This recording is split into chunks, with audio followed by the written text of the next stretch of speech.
ஆபேல். ஆதாம் ஏவாளின் இரண்டாவது குமாரன் பெயர் ஆபேல்.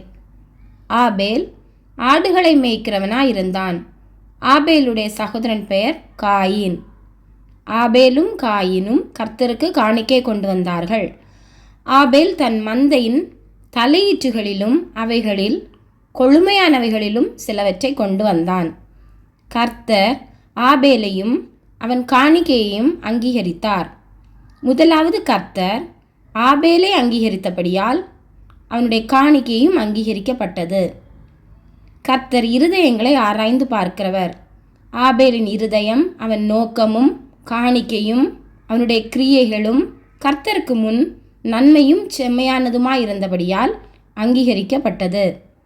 கர்த்தர் காயினை பார்த்து நன்மை செய்தால் மேன்மை இல்லையோ என்று சொல்லுகிற வசனம் மூலம் ஆபேல் நன்மை செய்கிற மகனாய் இருந்திருப்பான் என்றும் அதனால் அவனுக்கு அந்த மேன்மை கிடைத்ததென்றும் அறிந்து கொள்ளலாம்.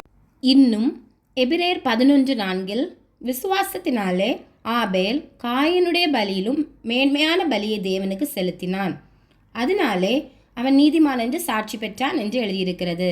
இதன் மூலம் ஆபேல் விசுவாசமுள்ள மகனாய் இருந்திருக்கான் என்பதை புரிந்து கொள்ளலாம். காயின் ஆபேலை வயல்வெளியில் இருக்கும்போது அவனை கொலை செய்தான்.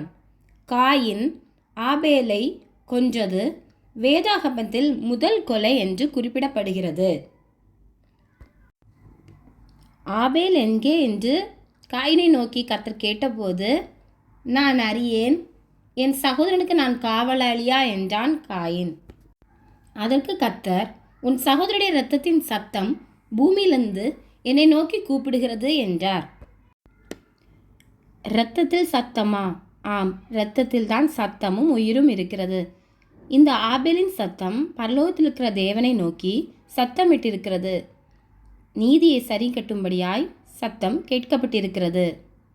எபிரேயர் 12:24 ஆபேலுடைய இரத்தம் பேசினதை பார்க்கிலும் நன்மையானவைகளை பேசுகிற இரத்தமாகிய தெளிக்கப்படும் இரத்தத்தினத்திற்கு வந்து சேர்ந்தீர்கள் என்று எழுதியிருக்கிறது.